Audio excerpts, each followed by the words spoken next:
everybody, it's me, Ashley Burke again. So I am autistic, and I have 2 autistic kids, and I wanted to talk about, nutrition and diet. I just wanted to give you guys a couple of tips and share some information that, for parents that have trouble getting their kids to eat certain things. Now, I'm not going to say this is going to work for every child on the spectrum. This is how it was for me growing up. My daughter, I'm realizing that she's a lot like me, so I'm getting her to eat certain foods. My son's a little more challenging, but I'm going to be working more intensely with him starting this week. I'm trying to change his diet for his health.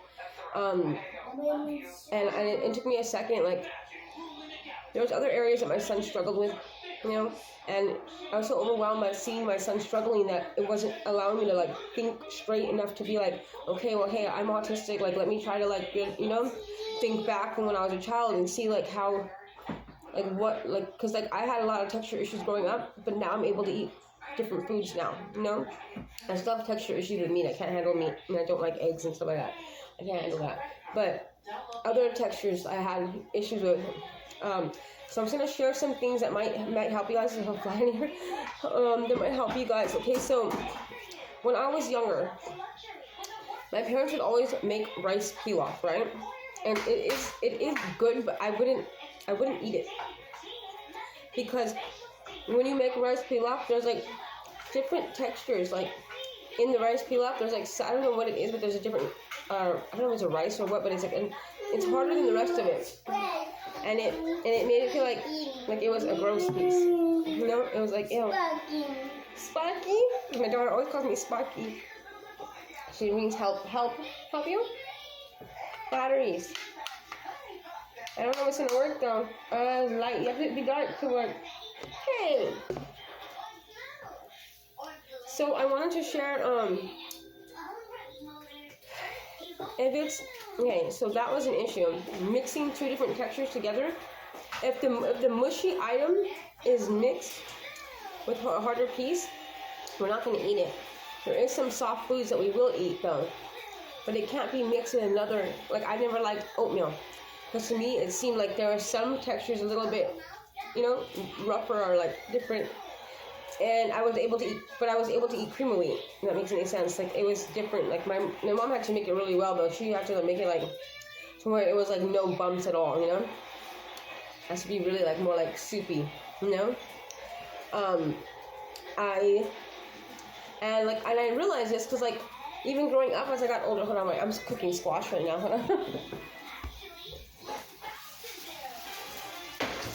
on. Growing up. Sorry guys,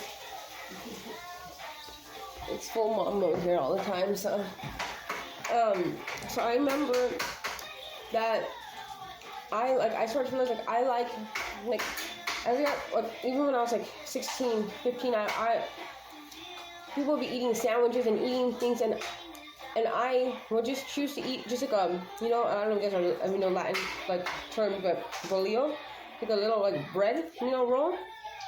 I would sit while everybody's eating full meal, and I'm just sitting there with 1 piece of bread, and I would eat 1 bread as a meal, and everyone's what the heck? All you eat is bread.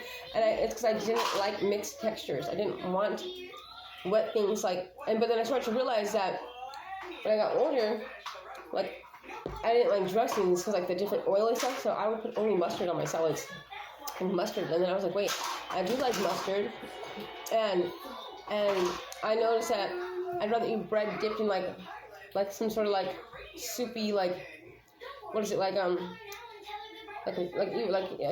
how do you say either tomato soup or something with no mixed textures. And I noticed that I didn't like eating chicken when I was younger, but I liked the broth, and I just didn't want mixed textures. So I think that's a big thing to do with it. And I also noticed that I would only eat cheese if it was cold. I don't like melted cheese. I hate mozzarella cheese especially. It's too thick and chewy. And I'll only eat it cold. And when people would order pizza, I'd be pulling up the cheese and the pepperonis. That's too much like different textures and the oil, and it's like the hot food. It's like I don't really like certain foods hot. I remember like I would eat some chicken when I was younger, but it had to be like cooked, but then like sat there for a while to like totally cool down. Also, the way that you chop food, it's like I'll eat certain foods if it's chopped very fine. People be like, what the heck? Like, yeah, I'll mince everything. Like, if it's like and it has to be like cooked where it's like fully cooked. Like it has to take, like if I eat any meats, it has to be like no gooey things, cleaned really like thoroughly and chopped really, really fine. And then like grilled again and then left to sit to cool down. Like don't give me hot meat, it's disgusting. I can't handle that. And it also has a different smell. When food is hot, it has more of a strong smell. And I don't like the smell of chicken. I don't like the smell. I have to eat meats today. I'm trying to eat meats today because I have very low iron. So also keep that in mind. You want to make sure you get this child to have iron. It's super important. I have such low iron that like I can't even donate blood, or like they're concerned that it may cause like leukemia. That's how like strong my condition is with my iron. So and then it can make you feel weak a lot too sometimes. So I really wanted to like really press the idea of trying to mince. If it's items that they won't eat, mince it. And if you want them to try wet food, like a more like a mushier type of food, don't mix it with anything else. Like don't give them mashed potatoes and then put gravy on it. Now there's some children on the spectrum that don't have, as I've seen some of the kids that are autistic that don't have problems eating certain foods, you know. But me growing up, I had a major issue, and I think it was like the fact that my parents kept trying to force me in the beginning. And it was just really overwhelming, and it caused me to be like, I don't want to eat that. And I get like all like bothered by it, start rocking, you know, and then hitting the plate off the table. I didn't like that. And then the smells, you know, and then when we're overly stimulated by something, all of our other sensories start to get like more heightened, and we start like tripping. It's like I'm just like, this is just too much. It's like like I don't want to smell anything. I don't want anybody touching me. Like, I don't want people looking at me. Like I get really like bothered. Like I just want to be alone and isolate. I used to always like go hide off in different corners or places. I'm coming. I'm making you squash. So also try another food. The food to try that I think works really well. I make my daughter calabasitas. So it's like just squash. It was my favorite thing when I was growing up. Squash, it really, the way that I cut it, it's just make it little rings, but not too thick, but like, you know, about like that, you know. I don't know if that helps at all, but, and then I put a little bit of light oil and a little bit of Knorr chicken broth, and I will grill that and like get it like cooked where it's like soft, you know, not mushy to where it's like, you know, falling apart or mushy on the inside, but just cooked just enough.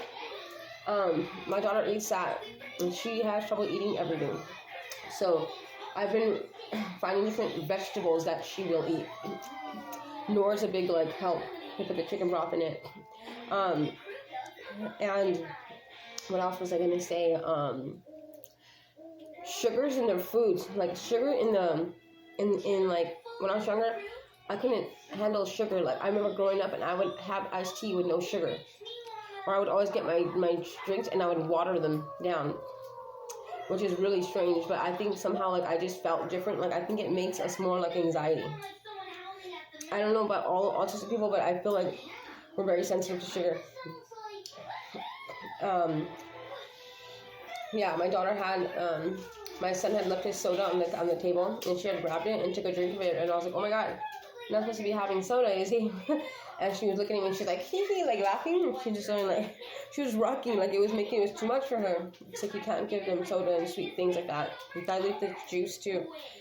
My son, I had a friend that used to bring me food and drop me off food because I was like, you know, financially it's difficult with my 2 kids and I can't work. So I had friends who were just dropping me off things and they were bringing soda, you know, and I didn't have any juice. So like, out of me not having money, I just let him have and then that's how Ozzy started eating things that were, you know, not as healthy for him. And now because of his autism, he's very particular, like he wants everything, you know, so we're going to be working on that though. So, yeah, try the squash. It really, I think it's a good food to try with your kid who's having texture issues with vegetables. I'm going to give it another try with Ozzy and see how it goes, you guys. Alright, I hope that helped. My thing's about to end, so I'll come back later and talk some more about textures. But definitely chopping it up really fine, like almost like mince everything and cook it through and let it cool down.